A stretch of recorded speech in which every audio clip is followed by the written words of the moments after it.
وَمَا قَدَرُ اللَّهَ حَقَّ قَدْرِهِ، انہوں نے اللہ کی قدر کو پہچانا ہی نہیں ہے، ابھی بھی انہوں نے اللہ کی قدر کو پہچانا ہی نہیں ہے۔ اللہ کے نام اور صفات کو معرفت، یہ انسان کو اللہ کا تقرب دیتی ہے۔ آج ہم نے ان اسماء اور صفات کی معرفت کے حصول کو ممکن نہیں بنایا۔ اللہ سبحانہ و تعالی کا چہرہ مبارک ہے، کیسے ہے؟ کما یلیق بعظمتہ وشأنہ، جیسے کہ اس کی شان کو لائق ہے۔ خود مالک الملک فرماتے ہیں کل من علیہا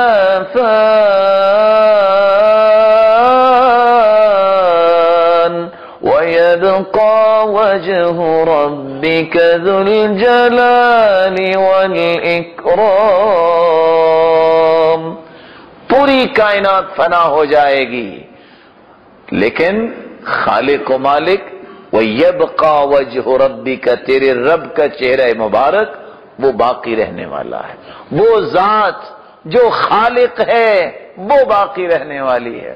كُلُّ شَيْءٍ هَالِكٌ إِلَّا وَجْهَهُ لَا إِلَٰهَ إِلَّا هُوَ كُلُّ شَيْءٍ هَالِكٌ إِلَّا وَجْهَهُ لَهُ الْحُكْمُ وَإِلَيْهِ تُرْجَعُونَ،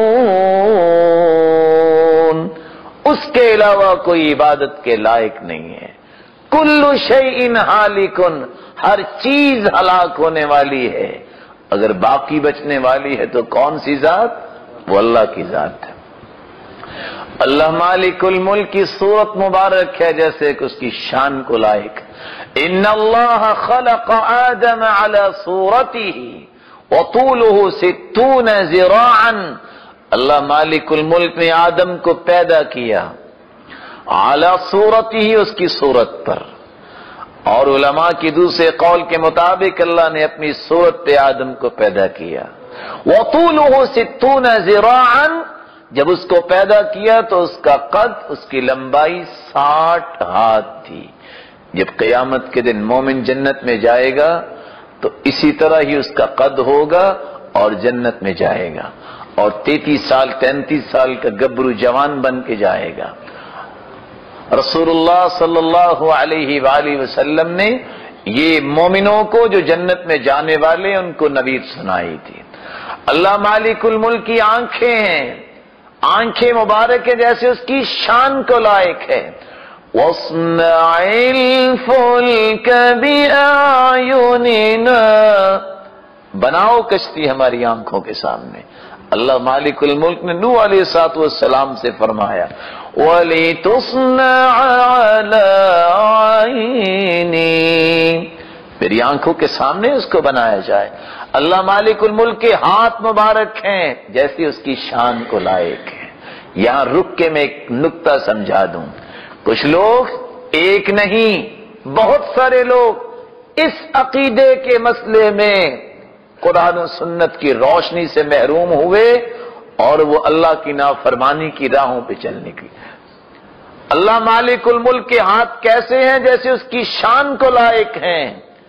چونٹی کا بھی ہاتھ ہوتا ہے اور ہاتھی کا بھی ہاتھ ہے، جس طرح مخلوق کے ہاتھوں کی شبیہ نہیں ہے، چونٹی کا اور ہاتھی کا ہاتھ ایک جیسا ہوتا ہے۔ جب مخلوق ایک جیسی نہیں ہے بلکہ توأم، ایک ہی وقت میں پیدا ہونے والے دو بچے، ان کے نقش و نگار ایک جیسے نہیں، ان کی عادات و صفات ایک جیسی نہیں، ان کی عمر ایک جیسی نہیں، تو خالق و مخلوق کی مثال کیسے ایک جیسی ہو سکتی ہے؟ اللہ مالک الملک فرماتے ہیں تبارک الذی بیدہ الملک وہو علی کل شیء قدیر وہو علی کل شیء قدیر، بابرکت ہے وہ ذات جس کے ہاتھ میں بادشاہی ہے، سب کی سب بادشاہی کس کے ہاتھ میں؟ اللہ کے ہاتھ میں ہے۔ اللہ مالک الملک کی مٹھی مبارک ہے جیسے کہ اس کے شان کو لائق ہے۔ وَالْأَرْضُ جَمِيعًا قَبْضَتُهُ يَوْمَ الْقِيَامَةِ وَالسَّمَاوَاتُ مَطْوِيَّاتٌ بِيَمِينِهِ، یہ ساری کی ساری زمینیں اللہ کی مٹھی میں ہوں گی۔ وَالسَّمَاوَاتُ مَطْوِيَّاتٌ بِيَمِينِهِ، اور سارے کے سارے آسمانوں کو دائیں ہاتھ پہ اللہ نے لپیٹا ہوا ہوگا۔ ایک مسلمان کے عقیدے کو نکھرا ہونا چاہیے۔ جب تک اللہ کی عظمت کی پہچان نہیں ہے، اللہ مالک الملک کے تقدس و جلالت کی پہچان نہیں ہے، اس کے اندر خوف نہیں پیدا ہو سکتا۔ میں ایک مثال دے کے سمجھانا چاہوں گا۔ آج پولیس، فوج طرح طرح کی بنی ہوئی ہے، لیکن مخفر میں 6 فٹ سے تو زائد کوئی پولیس مین نظر نہیں آتا ہوگا۔ کیا آتا ہوگا؟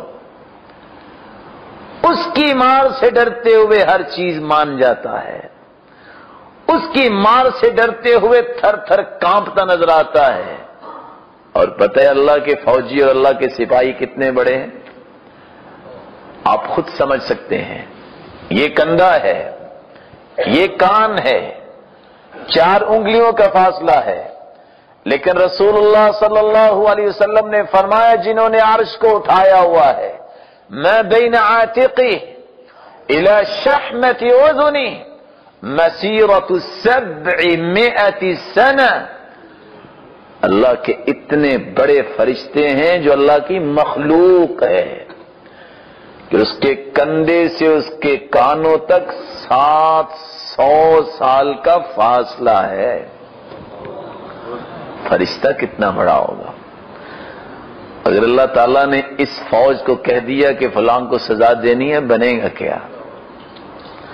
بنے گا کیا؟ کون ہے سہنے والا؟